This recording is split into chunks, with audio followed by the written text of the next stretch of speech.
Encontramos en el país un ordenamiento jurídico que no está solamente conformado por ley. En este ordenamiento jurídico encontramos la clasificación o jerarquía de las normas, también conocida como la pirámide de Kelsen en Colombia. En la pirámide podemos encontrar que existen diferentes tipos de normas con diferentes tipos de rango, las cuales no pueden ser contradictorias con las normas que tengan un grado superior. Siendo así, siempre va a haber una norma jurídica fundamental, la cual va a ser rectora de todo el ordenamiento jurídico en el país. De acuerdo a esta clasificación, encontramos acuerdos que son emitidos por la alcaldía, ordenanzas que son emitidas por las gobernaciones, resoluciones que son emitidos por los ministerios, decretos que son emitidos en compañía de la Presidencia de la República y el Ministerio de Defensa o ministerio que esté a cargo, las leyes que son emitidas por los congresistas y por último encontramos la Corte Constitucional que emite sentencias a través de los jueces de la República que la conforman. Ahora bien, la Corte Constitucional de Colombia es la entidad judicial encargada de velar por la integridad y la democracia de la Constitución. Está conformada por jueces de la República y se encarga de decidir sobre las demandas de inconstitucionalidad que presenten los ciudadanos contra los decretos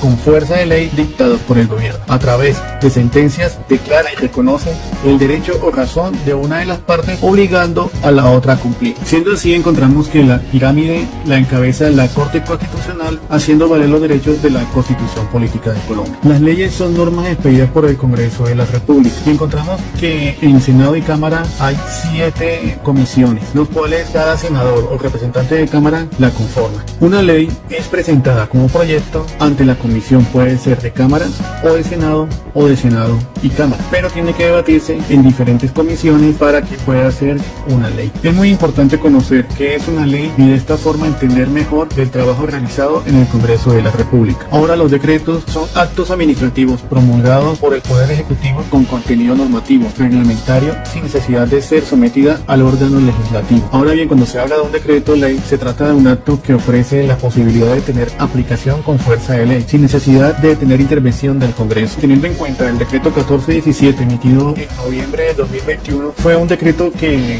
emitió el Ministerio de Defensa a través del ministro Diego Molano en compañía de la Presidencia de la República, el doctor Iván Duque. Generalmente se da cuando existen necesidades que deben ser ejecutadas con urgencia. Sabemos que en el momento que se emitió el decreto 1417 fue para llevar un registro o control de las réplicas de armas de baja letalidad. Tenemos que tener en cuenta que la pirámide de Kelsen, el ordenamiento jurídico, lo lleva en cabeza de la Corte Constitucional. En este video solamente vamos a tener en cuenta la Corte Constitucional, las leyes y los decretos que actualmente están vigentes en el país.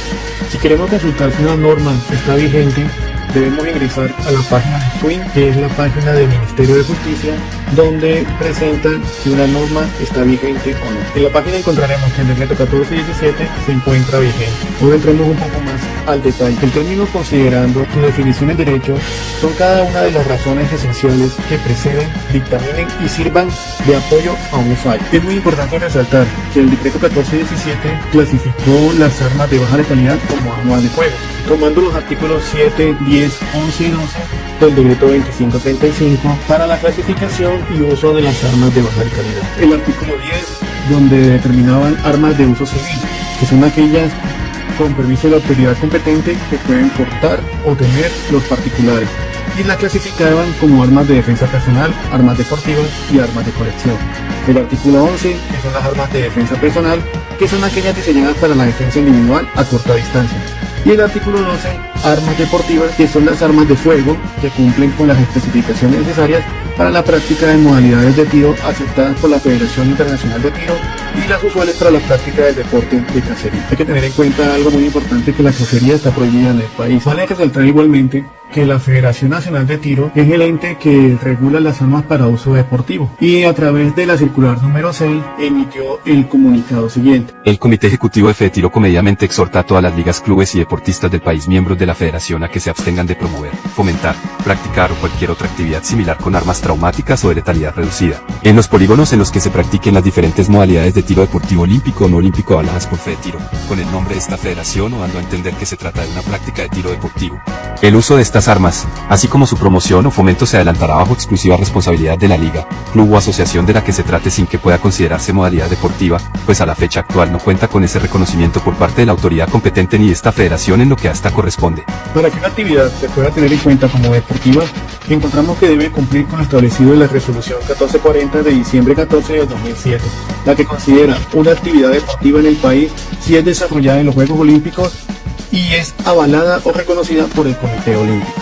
Haciendo un paréntesis, podemos resaltar que el decreto no puede oponerse a la ley. La clasificación de las réplicas o las armas o elementos dispositivos menos letales en la ley 2197 es una clasificación que lo determina como armas de baja letalidad, dándole la clasificación adecuada al elemento como es. Armas de energía cinética, entran las armas traumáticas ahí, armas neumáticas y armas de fogueo. Estos tres tipos de productos son considerados como armas de baja letalidad. Las actividades que se desarrollan con estos elementos son consideradas actividades de deportes extremos, deportes de aventura o nuevas tendencias deportivas o de riesgo controlado. Por eso la federación hizo pronunciamiento en la circular número 06, hizo la aclaración de que no son actividades deportivas las que se desarrollan con este tipo de elementos. Pero tenemos que tener en cuenta que el decreto 1417 determinó que las armas eran armas de fuego. Ahora, la ley 2197 ya determina que las armas son armas de baja letalidad. Bueno, ahora paso a explicarle la sentencia C14. La sentencia C14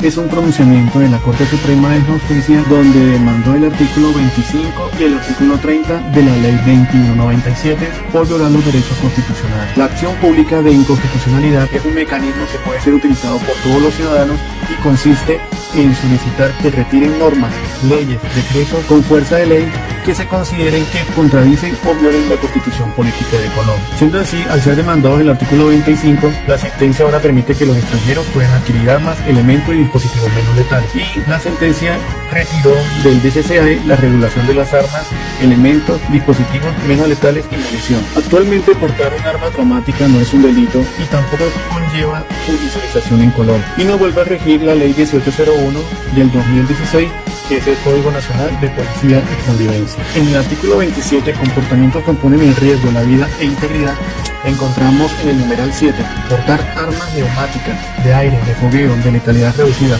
o spray, rociadores, aspersores o aerosoles de pimienta, o cualquier elemento que se asimile a armas de fuego en lugares abiertos al público donde se desarrollen aglomeraciones de personas o en aquellos donde se consuman bebidas embriagantes o se advierta su utilización irregular o se incurra en un comportamiento contrario a la convivencia. Quien incurra en este comportamiento antes señalado será objeto de aplicación de medidas correctivas.